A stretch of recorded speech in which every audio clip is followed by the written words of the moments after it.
Blake, you stand in here with us? Try to get all the local folks up here. You good?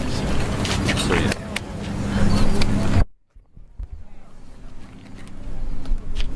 Guys, y'all just kind of come on in where we can get everybody in case we got questions for the media.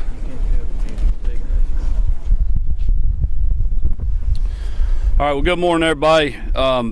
We've just been on a little tour here in Summerville, Georgia, seeing some of the damage, talking to some of the residents that have been affected.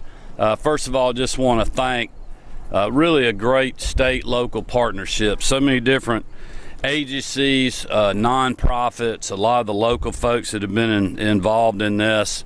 I've talked to the local legislative delegation up here. Senator Huffstedler is with us this morning. I've spoken with or been in touch with Representative Lumsden, Senator Mullis, spoke with Judge Thompson, Chairman Blake Ellsbury.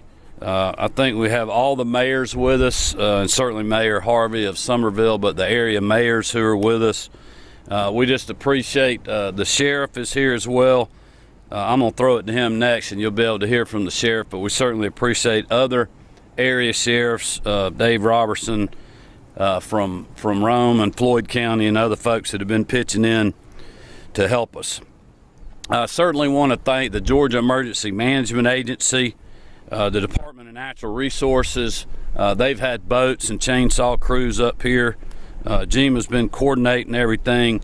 DOT has been up fixing, repairing, and assessing roads. The State Patrol's been helping with traffic. Department of Corrections has sent their water truck here, and then we've had a great response from our neighbor, or the neighbor, Gordon County, just next door. Also, a lot of nonprofits and private sector folks helping us. The Georgia Baptists are here, obviously Red Cross, Salvation Army. We have a lot of our faith-based institutions locally and from around the state that have been providing services, the North Summerville Baptist Church, Central Avenue Baptist, and many others that are drop-off or pick-up points for water and food as well.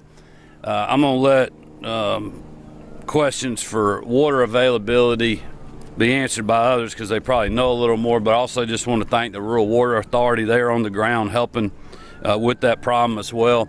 And then great private sector partners. We just saw a Coca-Cola truck leaving.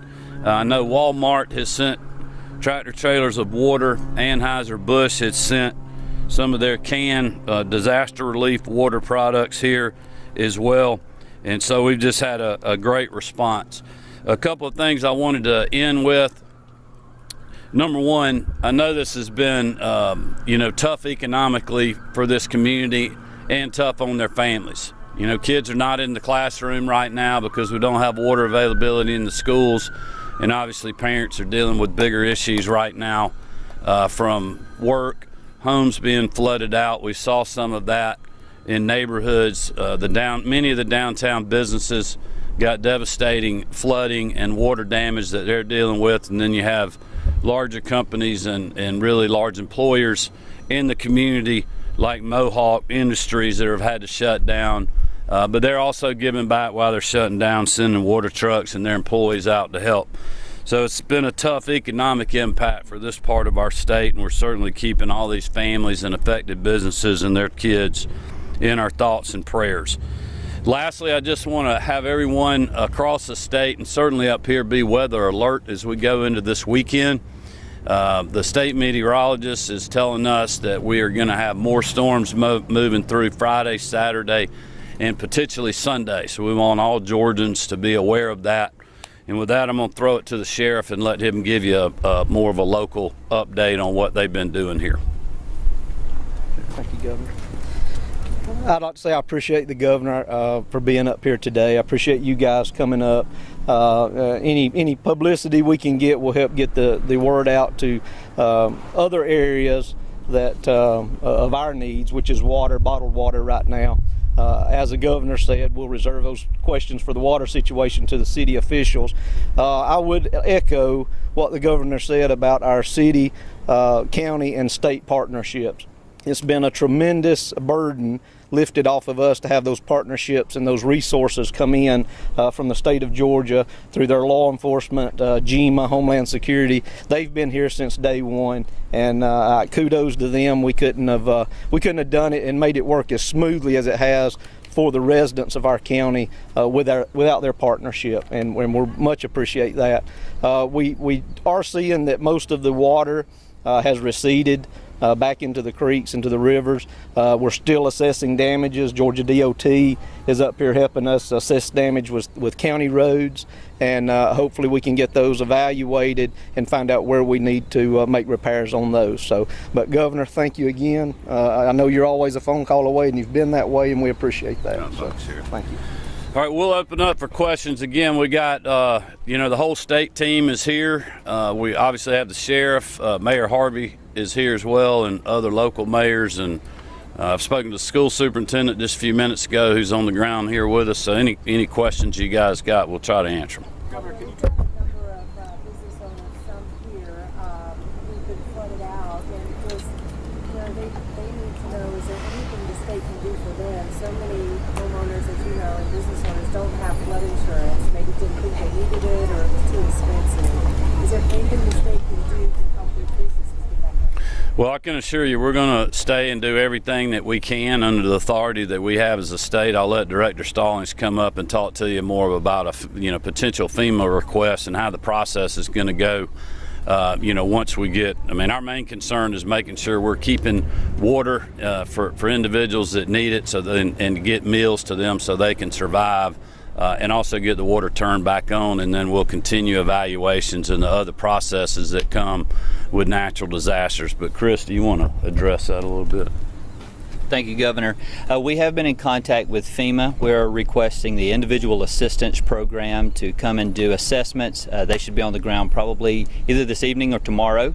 We've also requested the SBA, or Small Business Authority, to come as well and start doing assessments so that we can work with businesses to help them. Sometimes it's not the answer that they always want, but it's a low interest loan that they have. It's government backed, so it's guaranteed, and it will help them get back on their feet.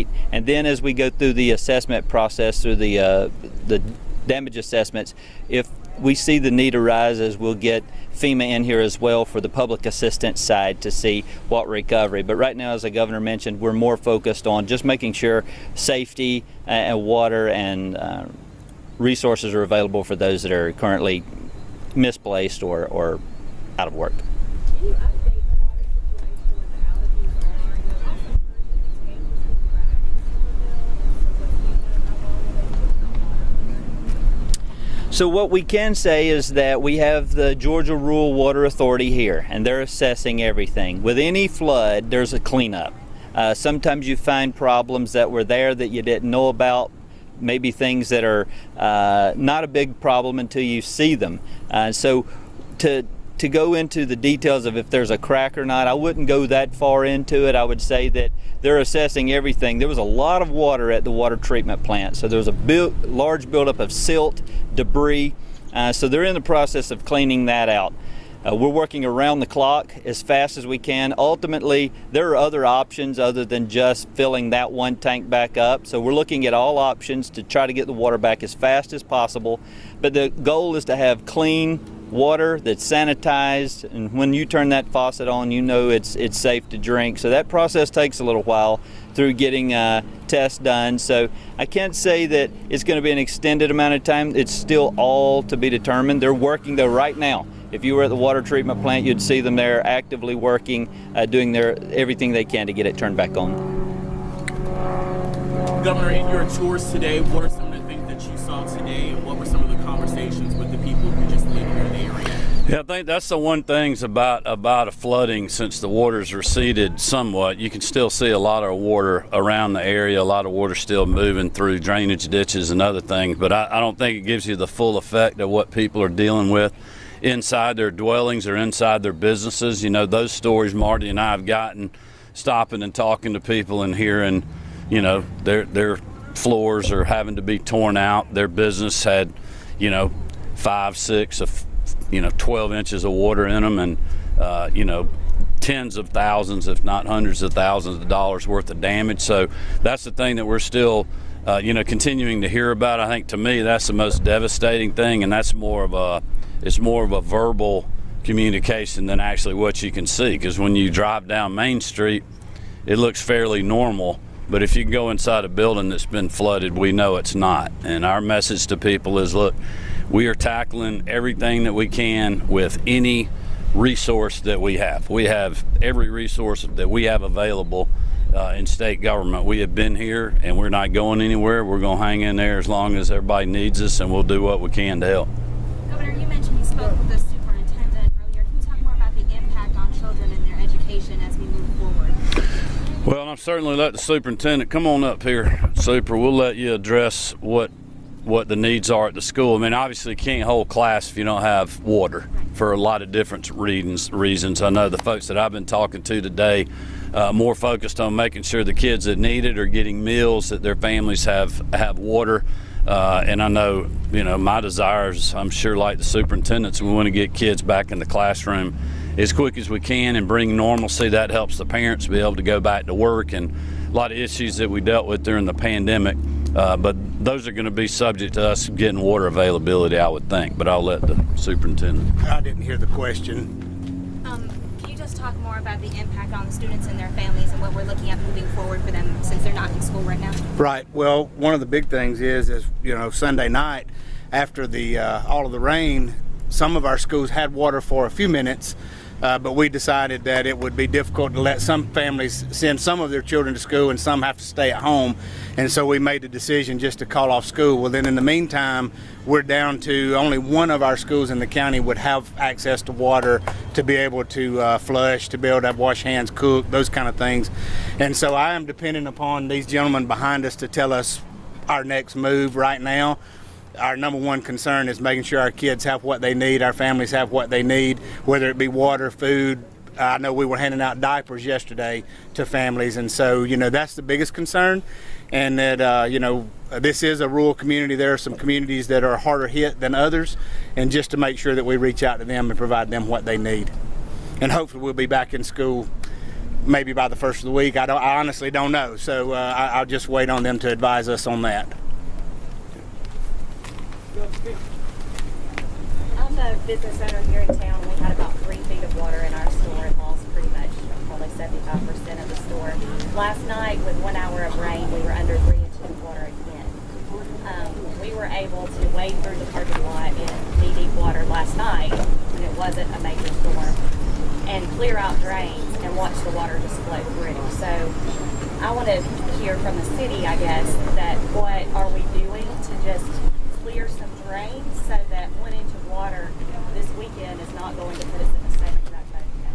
Yeah, I don't know, Mayor, do you want to address that?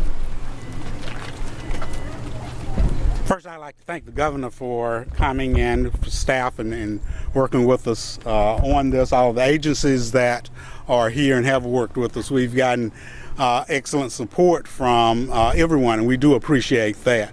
As far as drains, we do have our city staff, and I want to thank our city staff too. They've certainly done a good job about doing the things that needs to be done. We are still assessing what needs to be done, how things need to be done. As far as drains are concerned, we have been working with drains, opening drains and doing those things for really the last 6 to 8 months. We've been working on that. We will continue to work on those. If you have any issues as far as a drain and you know about it, if you will call City Hall, we'll get to it as quickly as we possibly can. We still have resources that and other things that we're working on and other things we're doing, but we'll certainly try and open those and do what we can. We have done some work as far as the creek is concerned, but if we get a large amount of rain in a short period of time, we are going to have some problems. Mayor, is there an overall plan being developed? We do. We have an overall plan that we got from the Corps of Engineers about 4 months, 5 months ago, as far as the creek is concerned and some things we can do there. It is not a plan that it will alleviate all flooding or flooding in certain situations, but it's certainly going to help. And I think what we've done so far has helped. But anytime you have as much rain as we've had in as short a period of time that we've had, then we are going to have some problems. We'll let Director Stallings speak to that. Okay, if you will. Yes, sir. Just to echo what the mayor's saying, National Weather Service is saying this is a 500-year flood event. So 15 inches of rain in 6 hours, there's not much any system can tolerate. We have our hazard mitigation team on ground today. They're assessing some issues. We are also working with the Corps of Engineers, as Mayor indicated, to facilitate some changes to the city, working with some engineers to see if we can't help remediate some of those problems as well. So. Governor, I have one more question. We employ about 30 to 40 people. Is there any state disaster unemployment or benefits available that these people can? Yeah, what I would do for anything, I would refer to your local EMA. Wouldn't that be the thing to do, Chris? And if it requests like that, the best way for us to deal with those is through the local emergency management agency and the director. Get those to her. They can feed those up to us, and we can figure out where they need to go. Now, do we need to get Department of Labor involved? Is it a federal issue? Whatever it is, that's the most efficient way for us to deal with that. So if you can just run that through these folks right here, we're glad to try to help you however we can. All right, thanks everyone.